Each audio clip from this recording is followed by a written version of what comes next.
Predstavio bih još i Poštanskog Marka.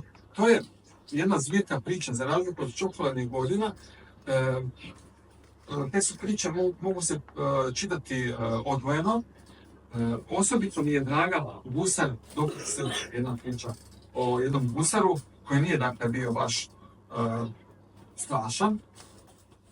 Inače govori o jednoj vrlo dobroj metodi odgoja. To će nazočni roditelji ovdje nadam se cijeniti. Svi mi stalno govore da sam dobar. I mama, i tata, i baka, i djed, pa tete, i stričevi, susjedi, čak i prodavačica u trgovini. Istina, ja jesam dobar. Ne svađam se i ne vičem ni na koga, ne srčem i ne mljackam dok jedem, nikad ne zaboravim reći hvala i molim, ne pidim u ljude u tramvaju, ja sam zaista jedno dobro dijete. Ali to je dosadno.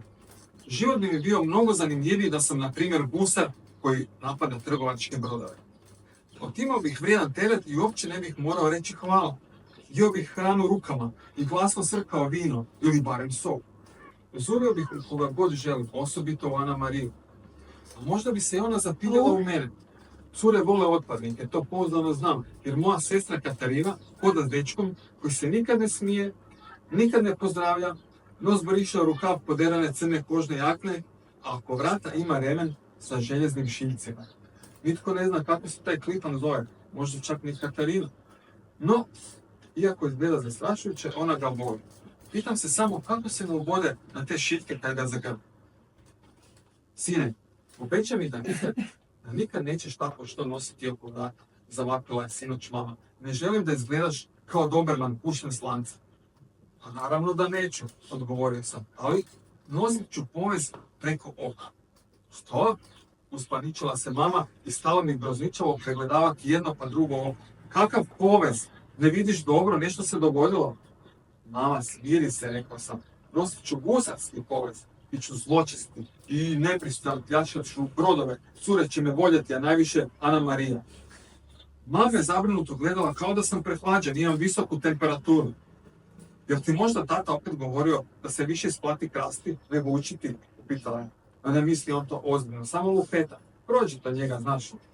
A nije mi tata ništa govorio, odmaknuo sam glavu. Samo mi je da ja ljubav biti dobar. Želim postati opaki gusar. Toga je pokušavam opljati.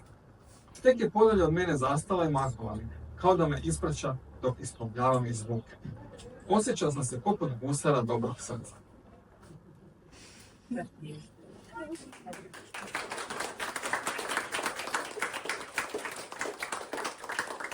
Koja vam je prva priča? Prva priča, misliš, vjerojatno prva knjiga. Gle, ovdje imamo. To su me uvijek pitali do sada, a evo vi Sonja ima. Znači, ovo je moja prva. Čitali ste? Dakle, ova je knjiga nastala prije više od 20 godina. Dakle, prije 21 godinu objavljena, 2004. Dakle, trenutak stanja. To je Ljubići Krimiću jedno. Počeo sam pisati vesne romane. Znaš ti šta su vesne romane? Da li neko zna? Da. Marko, kaubojski romani. Tako je, kaubojski romani. To su bili romani o kaubojima i indijancima na divljem zapadu. A baš smo danas bili pored Dugopolja, kako se zove mjesto, Siriji. Srijane, dakle, baš u Cetinskoj krajini. Tamo se snimao vjerojatno najpoznatiji western Winnetou na našim prostorima. Dakle, kanjon Cetine je služio kao divlji zapad. Evo, to je zanimljiva ta situacija. Dakle, pisao sam western romane. Izišlo je njih 7 otprilike, a kad sam diplomirao, počeo sam slati priče u dječje časopise. Možda je tu čak negdje prva priča, ali ko bi sad našao među svim ovim knjigama. Evo, ne znam niti sam da vam je pročitam. Zapravo, prva priča je bila prilično tužna priča za djecu. Zemlja orhideja se zove. Kasnije je izašla i u udžbeniku za 7. ili 8. razred, ne znam točno. Jako je tužno, pa vam sad neću čitati. Sve ostale moje priče za djecu su vesele i vedete. Samo evo, prva bila tužna. Jedna priča zove se Mjesec krave. Mjesec travanj, znači nije mjesec travanj, nego mjesec kravanj.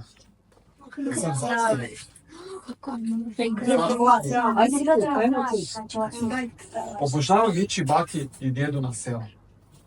Baka mi hrani samo kolačima. Djed mi pomaže da se penjem po stablima, a zrak je čisti mirisan. Ove sam godine cijele travanjske praznike proveo ondje. Zapravo, bolje reći da su to bili kravanjski praznici. Tata još nije zaustavio auto kad sam iz staje pokraj sjenika začuo sirenu. Nije to sirena, rekla je mama. To muču krave. Ali baka i deda nemaju krave, staja je prazna. Više nije, ugasio je tata motor. Kupili su muzare, to mi je odličan potez. Sad ćeš opustiti pravo mlijeko, sine. Nije to ona razrijeđena bijela vodica iz dućana. Mukanje je postalo još glasnije. Baka izašla iz kuće da nas izljubi, a djed je izvirio iz staje i mahnuo. Pa gladne su, vikne, baš ih vodim na pašu. Ubrzo je iz staje izveo 2 krave. Jedna je bila crno-bijela, a druga crvenkasta s bijelim šarom. Okupili smo se oko njih, ali ja sam ipak držao razmak, jer su me sumnjičavo pogledavale, kao da sam nešto kriv. Životinje imaju 600 čula.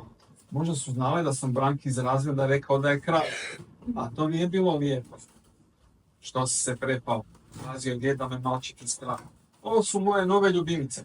Zovu se Crna na bijelom i Jagoda sa šlarom. Kakva su to bedasta imena, osmijehnuo se tata, ali Crna na bijelom odmah ga je opalila dugačkim repom po leđima. Tata se pravio da ga je to jako zaboljelo, pa je oteturao u kuću, a zapravo je samo htio što prije kušati bakine kolače. I mama je pošla za njim, a usput mi je doviknula. Ajde ti s kravama na pašu. Jako lijepo. Dok oni jedu kolače, ja bih valjda trebao žvakati travu s 2 kravama. Djed je svoje ljubimice potapšao po vratu i oni su polako krenule prema livadi iza kuće. Čim su počele pasti, prestali su muka. Naravno, punim ustima se ne govori. Koliko će trave pojesti, upitao sam djeda. Puno. Imaju 4 želuca, pa se moraju obilno hraniti. 4 želuca, zapravo samo 1, ali je podijeljen na 4 dijela. Treba sve to napuniti. Kad bolje promislim, moj tata jede kao da ima 10 želudaca, pa se ne bih trebao čuditi. Jednog dana narast ćemo i rogovi, koji će mu služiti umjesto vilice. A kad ću probati mlijeko, pitao sam. Pompost ću ih nakon paše, reče djed, češkajući Jagodu sa šlagom po leđima. Ima s mužem dosta posla. Otkad sam im u staji počeo puštati Beethovena i Mozarta, svaka daje po 30 litara na dan. Dakle, obje krave znaju bontoni i vole slušati ozbiljnu glazbu. Bilo mi je jasno da su to vrlo fine životinje, bolje odgojene od mnogih ljudi koje gledam na televiziji. Za nekoliko sati poslije ručka svi smo popili po čašu svježeg mlijeka. Divota, uživala je mama. Mljac, coktao sam ja jezikom. Gusto i slatko teče kroz grlo glatko, rekao je tata, oblizujući se dok mu je mlijeko kapalo s brade. Bravo! Krave kao da su nas čuli. Nakratko su zamukale, a ja mislim da su rekle hvala. Zatim je i tata zamukao, odnosno podrignuo se, pa ova kravenska priča ipak nije završila po bontonu.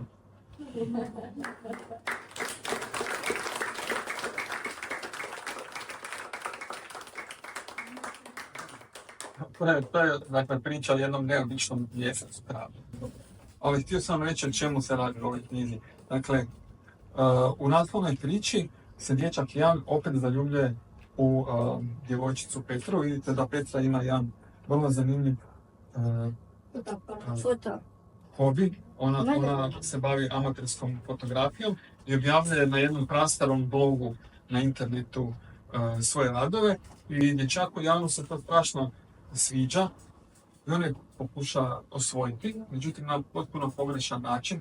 On se pravi važan pred njom i Petrin Pin će saznati tek kad je počne uvažavati, kad pokaže razumijevanje prema njoj, pokaže da je istinski zanimaju njezini hobiji, zašto je nešto važno.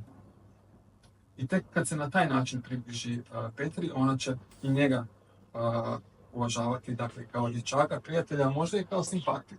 Teško je to sam reći. I sad mi vi recite onda, što onda predstavlja u tom naslovu taj pin? Sad bi on bio. Kao... Šifre. Šifra je. Znam da je on zaljubljen. Kao... Dobro si pustio. Spoje između. Kako će kao... On traži kod da bi je kao spojio. Da bi odključa. Bravo! Eto, kako se zoveš? Kako se zoveš? Šta je rekla učiteljica? Marta. Traži kod da odključa njeno srce. Evo, znači, Marta je pogodila, to je dakle šifra njezinog srca. Eto, znači, taj film iz naslova je poveznica između nas, kao, odnosno vas, točnije bude rečeno, kao stvarnih i digitalnih ljudi. Mogu se kuna neka. Svoje gdje smo najbolji. Jer imam počela mi se noće imati